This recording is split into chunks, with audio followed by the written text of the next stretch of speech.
In this lesson I will show you how you can create borders or bounds of your UV map. So I will do a lot of circles here, so I just press Shift A and go to Converter Vector Math. But to make a lot of circles I use the scale, so I changed add into scale. I can put this to like 4, and then I need to divide it into different parts here by using fraction. So Shift D to copy, change it into fraction, and after I've done fraction here I just connect those, and I can use Shift D because, as you know, to use length, which we will do later on, you need to center it first. So I will use some subtract and multiply. So Shift D, copy, Shift D, copy, change first one to subtract, then the second one to multiply, connect, 0.5, 0.5,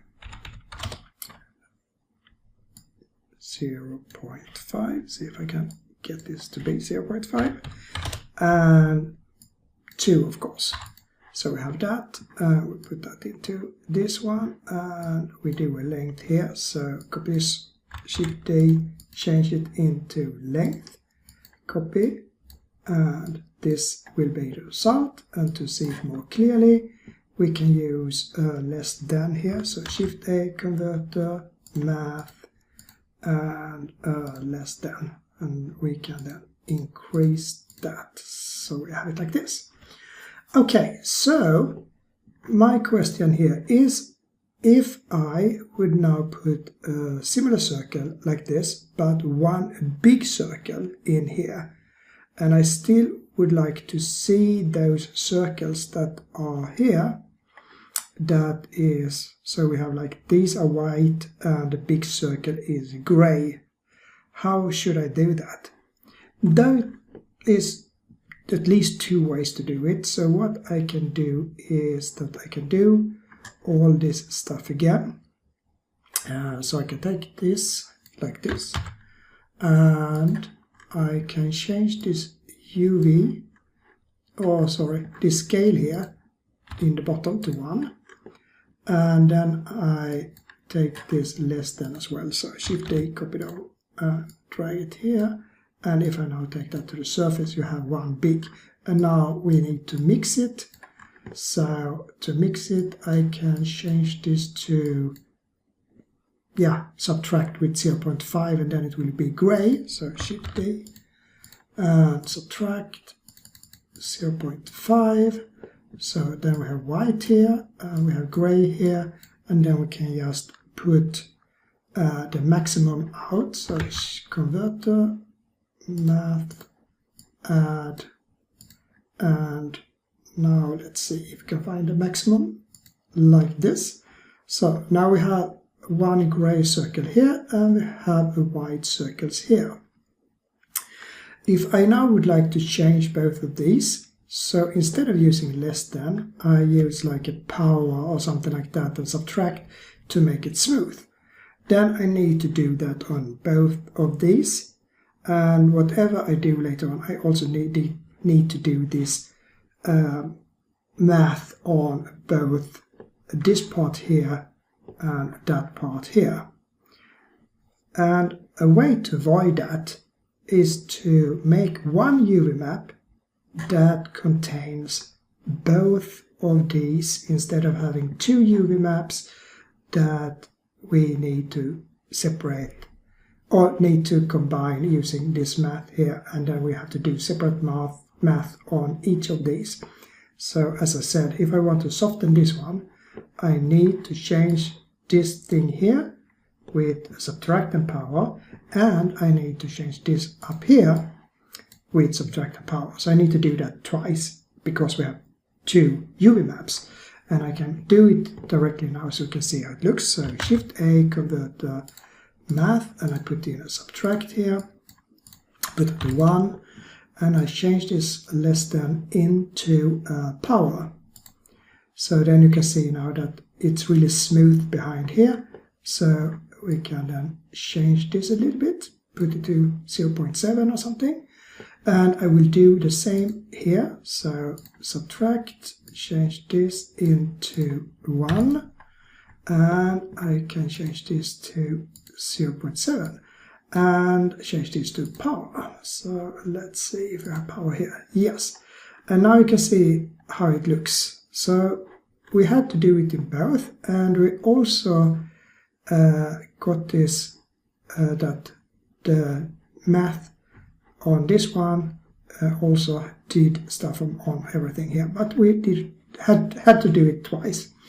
Okay, so to avoid these things and to combine one UV map or combine two UV maps into one, we can filter out the borders on the top one and then add the UV map from the bottom to the top one. So let's see now how that should be done. So what we can do, if I take away this, is that we get the result that is, if I move this, I just copy the first one, Shift-D to a less than. We had information that looked like this, and if I change it to 1, we had it like this. We can say that we would like to have circles of this size. Then we should filter the UV so it only has this circle and everything else is black. And after that, we add the UV from the bottom here. So what I will do now is that I will add a mix RGB, and since we're working with 3.4.1, it's only called mix color. So we can put it in here, and we can also change color into vector, but that is something that you do in 3.4.1. If you do it in an early version of Blender, then it's just color here. It doesn't matter really, because you can do it with color as well.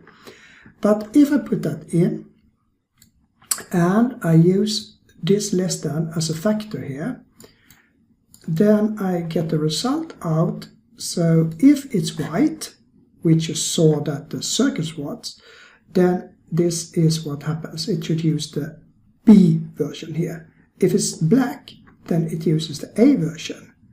So that means that if I connect this one before length to the B version, then I get the result. I can go to the surface here, or a circular UV map here. And that means that every calculation that I do after my result here will write on this part here, but it will not write on the black part in the bottom, because that is just 0.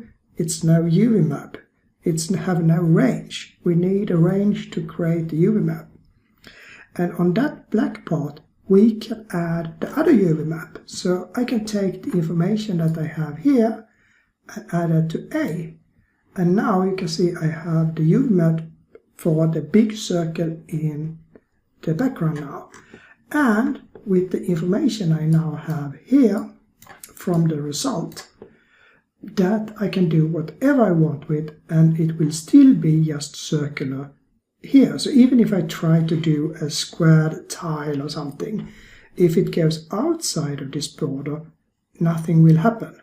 It will only work in this side here, and the same with the UV here. So now we have like two UVs combined into one. So instead of using a length for this one and for that one, we now can use the result here to make whatever we want. So I can take this part here with the length and cut it by Ctrl X and Ctrl V to, no, I couldn't, then I just do it by hand manually. So we need a length here. Okay, put that in, and now we have this, and now we can use the subtract we have up here and the power, put that in here, and now you can see what happens.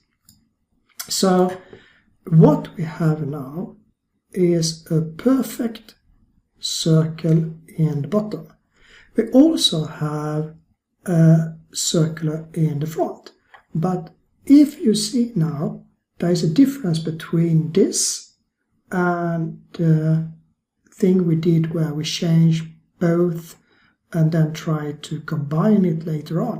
Because when we combined it later on, we did some multiply and so on, which affected both of these. So what happened in the last example was that this was shrinking in the middle, and we got different, what do you call it, different spheres anyway, in some way. But since we now have two UVs in one, so since we merged them together, we now have, it's a very easy way to control everything without interference. So we only work with that part for the top layer UV, so to say, and we work with the bottom layer for that UV that we have there. So they are not interacting with each other now. So that means that we have more freedom, more flexibility, and we can like add layers above each other just by filtering out UVs. So if I now want everything to be sharpened, then I can just do that directly in here, and then that will of course change both of these. If I want to change the size of them, both of them in the same way, I just do it after I've done my mix here, and then I can do that as well. So that makes it much more easy for me when I have a lot of layers where I've combined or merged the UV together to do some math afterwards. Because now I only do the math for each part here, instead of needing to find out how should I subtract or multiply these things together to make everything work.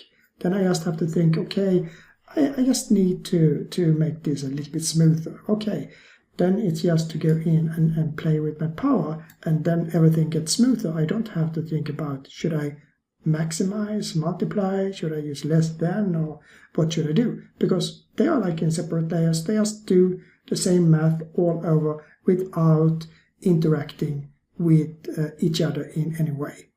So it's really easy to see when we're working like this that, okay, we just take away something and it gets black, and then we can add another UV and so on. But for me, it took ages to understand that you didn't need to work with UV squares. You could make any shape as you want to. So if I need some octagon or triangle or whatever that should be my shape, then I create that. And that means that I then can move everything much closer to each other, and I don't have any squared UV that is in some way in some sort, because it just uses that pattern here. So if it's round, it's round. Everything else is black. I can put another round exactly side by side, and it will not interfere in any way. So if I would like to make a lot of small circular here, it's just for me to scale this up, and as you can see, it doesn't change the front here. You can do whatever you want with the back. So if I want to move it, or if I just want to have the same as the top, but perhaps move it a little bit sideways, then I can just do that. It doesn't, I don't need to think about any math or something like that. It's just to do whatever I want in each layer, and it works so easily. So just by filtering stuff out and just adding the UVs together, and I can of course take this UV and create the third UV and merge those together and make everything happen in a good way here. So, and yeah, that is what I would like to show you here. And as I said, it's really easy now when you see it. Okay, I just take away this and make it black, and then add another thing. But doing this, what I've done right now here, without using this technique, can be really, really hard, because then you need, as I said, to think about what should I filter out by using the subtract or multiply or minimum or whatever. But now you don't have to think so much. You just go in here, say, okay, I want to sharpen everything, or I want to soften, I want a bigger size of everything, or I want it to be something else. It's so easy to do it like this. So that is what this lesson was about, and hopefully you understood why I would like you to understand this, and hopefully you can also use it later on. But for now, I will just say bye and see you in the next lesson.